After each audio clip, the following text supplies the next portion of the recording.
恭喜赛博大军起义成功 ，TikTok 终于可以使用。为什么是赛博大军的胜利？因为禁令风波以来起到关键作用的还是涌向社会主义国家寻求庇护的赛博洋斗难民们。TikTok 恢复运营以后直接受益的就是这些难民们，而 TikTok 本身还卷在这个浪潮中，远远没有结束。2025年1月19号，在全地球人类的注视下 ，TikTok 的界面黑屏了，从此淡出了人类的视线。本来以为TikTok 主动停运，这个行为即将开启社媒世界大战，并且正在悄然掀起第一次全人类参与的革命浪潮，结果怎么突然感觉哑火了？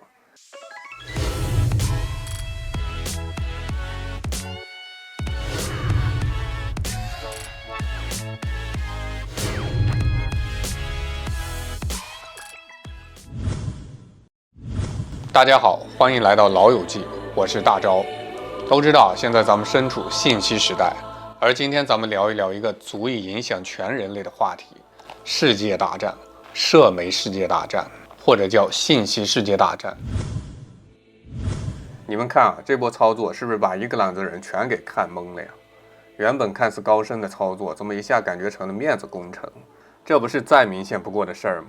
人家登子让你下台，你卡着登子的任期下台，因为登子怕得罪选民，所以搞了个什么不执行。而这边周总说了句硬话 ，TikTok 停运，这不就帮助登子把不敢干的事儿给干了？而且周总还说了句硬话，在全世界面前当了回男人，也顺便爽了一波。而同样的道理这边共和党董王想让你继续运营，你就正好卡着董王登基的日子开业。这样操作一顿，是不是民主党、共和党还有周总的面子跟里子不都全都保住了吗？这一来一去，看似发生了什么，实则发生了什么？真正发生的还是赛博大军们的革命行动。而且从目前的结果来看，至少是取得了阶段性的胜利。为啥说阶段性？因为秋后的算账依然像悬在头顶的达摩克利斯之剑，随时准备落下。原本 TikTok 寄希望于以合法合规的方式避开这一困局，如今只能面对现实，利用三权分立的乱局依靠行政力量搏一搏。不过呢，问题就来了行政权力背后却隐藏着巨大的风险。大家别忘了董王上任时曾频繁利用总统的紧急状态权力凌驾于司法跟司法机关之上，肆意施压外国企业，强行推行行政命令。那会儿的剧本就是不管你是国有的还是民营的，反正要给美国企业留个位置，来者不拒不过今天特朗普似乎在上演另一出戏，用他自己的话来说就是拯救 TikTok。只能说经历了登子的任期，董王给悟了，进化了。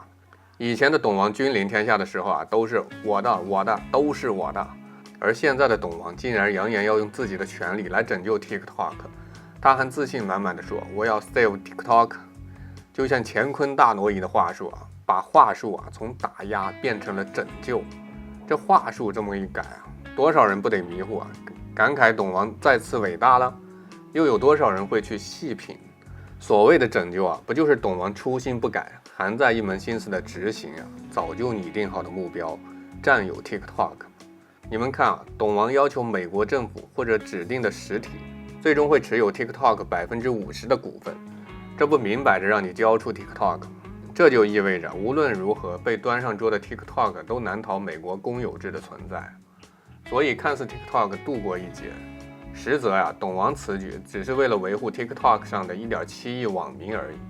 现在他只是把民心给稳住了一下，就像现在 TikTok 恢复了运营，流浪在外的赛博难民就可以回到之前的生活，该欢乐的欢乐，该谋生的谋生。要知道对于网民而言，只要能挣钱就行了，他们才不会关心谁在背后运营着平台。所以早就看穿一切的董王针对 TikTok 的打击行为将毫无变数，照旧。之后只能看周总如何应对。云端之上风已起，赛博之战呼啸至，看似平静背后杀，网民安稳心已乱，社媒风云暗波生，革命精神皆战魂，董王心机难掩覆，终将天下共荣寻。社会的变化主要的是由于社会内部矛盾的发展及生产力跟生产关系的矛盾，阶级之间的矛盾，新旧之间的矛盾，由于这些矛盾的发展，推动了社会的前进，推动了新旧社会的代谢。据说2025年的第一把火烧到了美国的家里，加州洛杉矶，烧掉了2兆元。还据说美国的家里正因为700万人口的饭碗不保而民怨沸腾。为什么说据说呢？因为正常人以为发生了这种事儿，美国应该在全身心去灭火保民生吧。而此时的美国总统董王连自家大火都没灭了，更别提什么保民生促发展，而是直接玩起了个人加密货币。更离谱的是，这个加密货币的价格已经飙升至了55亿美元，比他一辈子挣的钱都多。要不还得是董王，大家热火朝天的投票选你，你搁这儿这么让社会报答你了。这个时候就难免让人心生了一个疑问：难道这是一个无政府主义的国家吗？怎么出了这么多的国家大事，竟然没人管？再说回 TikTok，本来董王想给 Facebook 等本土社媒引一波泼天的流量，怎料这泼天的流量流向了遥远的社会主义国度。先前TikTok 就表示，除非白宫提出明确不追责声明，否则平台只能关停。现在他来了，正可谓言必行，行必果。2025年1月19号 ，TikTok 正式停止在美国的服务。同时，字节跳动旗下的 CapCut、Lemon8跟 God 也向美国用户推送了停止服务的通知。今年新气象本来以为韩剧那边的钩子已经甩得够多了，感情身为大佬的美国也不屈居人后TikTok 刚刚停摆12个小时就重新恢复了运营，网友们惊呼你这是打着停运的幌子去维护了吧，把俺们的小心脏给吓坏了呀。虽然美国总统特朗普在18号接受美国全国广播公司采访的时候表示他很可能会在20日上任当天给予短视频社交媒体平台 TikTok 90天的宽限期，以暂时避免其在美国被禁。这波看似董王言出必行，然而咱们这波可不能寄希望于董王呀。都知道董王的嘴骗人的鬼，你想想有史以来董王的嘴什么时候牢靠过？而且欲知其一必晓其全。咱们探讨这个问题的时候得知道一个问题，往往问题的关键就是抓住关键问题，而这个关键问题就是到底谁是千方百计的想蒙住老百姓的眼睛？那只能是美国背后的犹太资本大佬们。所以不管是登子还是董王，他们的幕后金主都是这些资本大佬。而面对资本大佬们共同的问题，这哥俩能不心照不宣地效忠于大佬的利益吗？而且你们真觉得美国在顾及什么国家信息战略安全而禁用 TikTok 吗？想太多了。资本家的眼里只有利益，就像董王放着加州大火跟700万人的民生不顾，而去玩什么加密货币一样，目的是啥？搞钱恰饭，仅此而已。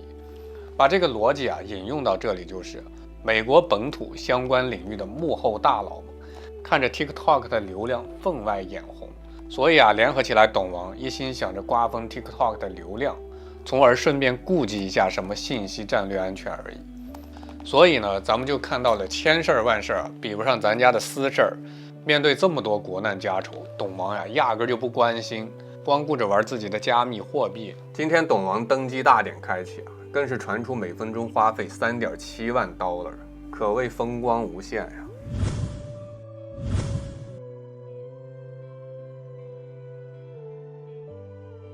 今天咱们的话题就从董王的暂缓禁令说起。什么叫暂缓呢？大家要明白暂缓不等于无罪。所谓暂缓处罚，其实就是给你个时间，待会儿再罚。说人话就是慢刀子剌肉，那绵延不绝的痛苦。这其实就是董王的一种策略，不马上罚款，但从19号开始抖音每运营一天便是违法一天。至于罚款是多少呢？每个用户$5000，抖音在美国的用户有1.7亿，那这么算下来，一天的罚款就高达85亿$。要是真干起来，抖音就是有金山银山也不够填呀。真到那个时候 TikTok 拿不出罚款，结果会怎么样？只能眼睁睁看着自己的江山易主。美国佬自个儿接手，直接强制没收，等着抖音被强制接管以后啊，按照美国政府的节奏，那就能光明正大的开始美式化运营了。再来看看周寿司何许人也？中国的孙子兵法一看就是烂熟于心，人家这掐指一算，与其做那真上鱼肉，不如来个36计走为上策，直接关门大吉。这一下可把美国人的神经给戳痛了。没了这 TikTok， 那可不单单是少了份乐趣，少了一个链接世界的窗口那么简单，更是影响了700万老百姓的饭碗。到时候民怨沸腾，该谁着急呢？这不，美国政府他就坐不住了，止不住又在憋什么大招了。周寿之这一招欲擒故纵，也真是先手拿捏的死死的。目前来看啊，显然周总的目的收到成效了。如果没有董王的点头，那 TikTok 贸然开始运营的话，面对天价罚款，就算天王老子也保不了你啊！所以说啊，周总这次的操作十分得当。这步棋虽似退却，实则深谋远虑，既守住了灯子、董王，还有自个儿的体面，又主动掌控了局势，真是知之而后有定呀！毕竟有那700万赖以生存的人们在给自己兜底呀。这个时候啊，周寿之已然成了一个点灯人。从目前的结果来看，他已经点燃了美利坚的民心。他这波看似在美国的失败，却点亮了全球资本主义国家人民的民心。不信你看，全世界的人们在这场风波中都在默默注视着资本大佬的一举一动，他们的行为已经赤裸裸地展示在了世人的目光中。那周寿之看似简简单单的一个行为，实则把这些人放在了火上烤着。相信有些人已经辗转反侧，躁动不安了。如果说 TikTok 是灯塔，那么这些目击者就是被引路的人们。他们在这场革命中会一直追随在 TikTok 身后，渴望着自己赖以生存的衣钵东山再起。如果美国政府给不了满意的答复，那显然又将迎来一波民意的崩塌呀。为什么我要说又？赛博洋斗们对战后发现，中美早已完成2极反转，仿佛马来人看到了墙内的世界。最近啊，赛博难民兑现中国网友疯狂对账，可真为巩固了熊猫的民意，觉醒了中国，却摧毁了资本主义的民心啊！两国网友惊奇地发现，原来中国早已完成2极反转，超越了美国，真是世事如棋，乾坤未定啊！谁能想到今天我们中国居然已经在诸多方面悄然超越了自由之国美利坚合众国。说到这儿呢，大家不禁要问，吹牛逼呢吗？到底怎么回事？来，且听我细细道来。想当初啊，很多人对美国的经济水平抱有无尽的崇拜，尤其是美元的强势。大家一提到美国人挣美金、挣 dollar， 人家挣2000美元，看着数是不多，但是换算成人民币啊，1比7.3，那可就是14600人民币，遥遥领先于咱们这些一个月2800人民币的社畜们。那别搁那儿杵着自嗨了呀！嘿，这世道变了。而事实是怎样？事实是看似挣着美元的人，实际上购买力遥遥落后于中国，极有可能2000美金都不如在中国2000人民币能够买到的东西更多呀。如果这样说你不信，那么咱们来看看赛博洋斗们亲自给你答疑解惑。Law schools are $798 per year, which just makes me feel so angry because I have like $450,000 in debt just to go to law school. And I'm explaining this extremely bonkers system that we have, and I'm like, this is a slave contract because I'll never be able to pay back these loans for my entire life. Or in my lifetime, I will never pay back my student loans without a loan forgiveness program, ever. And I am just so angry that this is the system that we are forced to deal with, that this is the system we are fucking stuck in and trapped in, and I'm fucking sick of it. American healthcare system needs to get the out of here, okay? This is crazy. I just asked for an itemized bill of earlier this month where I was dying and I needed to be hospitalized for 3 days. Bitch, the total of that 3-day service was $83,334.33. For what? For what? Oh my God. And I'm wondering if I get a degree with this service. or walking down an aisle for surviving. You must be out your mind. This is the price of an Ivy League program. Not only was I dysfunctional during half of this stuff, Okay, so I'm seeing everyone go over to RedNote and they're starting to see the Chinese grocery hauls, like how much average folks can afford at the grocery store, and not just how much, but like how high quality the food is. I really can't help but think of Boris Yeltsin's trip to the United States in 1989, just after the wall fell. He went to a grocery store somewhere in New Jersey or the Midwest, and he saw the amount of food available, the crazy diversity, and how cheap it was. And he leaned over to the person next to him, I think it was George H.W., and said, if the Russian people saw this, they would riot. 中西方网友三观震碎，本来以为2025潮词儿中国间谍，没想到新的潮词儿接踵而出，什么全款买菜、午餐袋，叫个救护车3000美元，剖腹产2万美元，生一个孩子要7万美元，折合人民币也就是7万乘以7.3的汇率，51万1000块人民币。What the fuck？ 那美国政府的战略目标极可能是反正即使美国人都绝育了，还有全世界的润人来给他们收割吧？哎，不对董王不是还要驱逐外来黑户吗？那么美国以后还有牛马，还有韭菜吗？政府的同志们算盘打得太响，也不怕把民心都给震碎了吗？现在你们的世界霸权也没有了，家里的韭菜也被连根撅起了，那么白宫跟五角大楼的同志们以后都靠啥吃喝呀？你们恨不能指着马斯克的机器人公务员们出来花钱增长内需吧？还有请赛博友友们收下我的账单。我儿子出生的时候去的是我们这边最大的私立3甲医院，当时孩子妈妈还做了羊穿，孩子住了保温箱，所以住了很多天的院。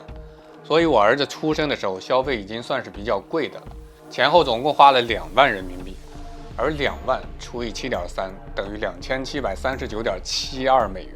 重点是重点来了，我们家还领到了生育津贴2万元人民币，意不意外？震不震惊？这一来一去花掉的钱是0人民币，约合0美元，零成本，喜当爹妈呀！就问你这波操作溜不溜？请问赛博友友们，看到在下寄出的账单，应当如何应对？好了，不凡尔赛了。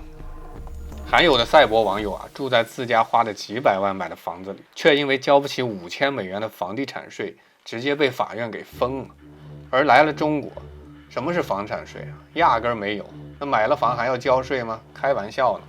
再说水费它竟然分了4个部分，什么日常用水、雨天用水、下水道维护。那雨天下水道维护，在帝国的某些地方，甚至于居民私自接雨水都是违法的。我的发，他能不能管住老天爷，别下雨，别给我们添堵？而在中国的水费5毛钱一方，折合美元就是3毛6每分。而你去长江黄河里打水都可以白嫖，不限量供应。啥？你说美国军人福利好？那么你知道美军军装要自己花钱买吗？800美元一套，800刀。那更别提什么贷款买车、买房、上学，那早就成了基本操作了。说人话就是在美国活着就得掏钱，估计下一步政府的战略目标就是让美国人像刘慈欣小说里说的，上缴呼吸税，也就是说连呼吸都得纳税。说1000到1万，这只是给我们揭示的冰山一角。要知道还有天上的飞机，水里的什么航空母舰、坚船大炮，那差价更是远了去了呀。那么到了现在，你还觉得在美利坚挣2000美元多吗？亲爱的家人们，面对一个连买菜都要上税的国家，你还敢搁这儿抱怨什么996吗？人家可都496了呀，每天早上4点工作到晚上9点，每周上6天班，同时打3份工。什么社畜啦、牛马啦，看似贬义词的词儿，到了他们面前，那可就是褒义词了。家人们，你们有谁想过要润去美国吗？之前咱们掌握了那么多美国伟大的信息，所以想润去美国。那么现在信息反向输入进来了，原来真正的美国是这样的，那么咱们岂不是也被资本主义的信息给洗礼了？因为在这之前咱们可能还觉得美国有多么美好、多么伟大，想要润过去。但是等你真正润过去了，才发现原来掉进人家的韭菜池子里了。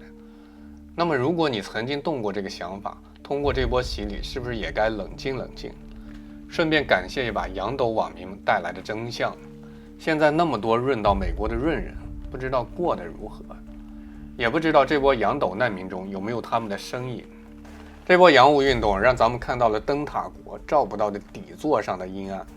赛博洋斗难民们目前也只能化悲愤为力量，在黑暗的地方也难免映照出光明。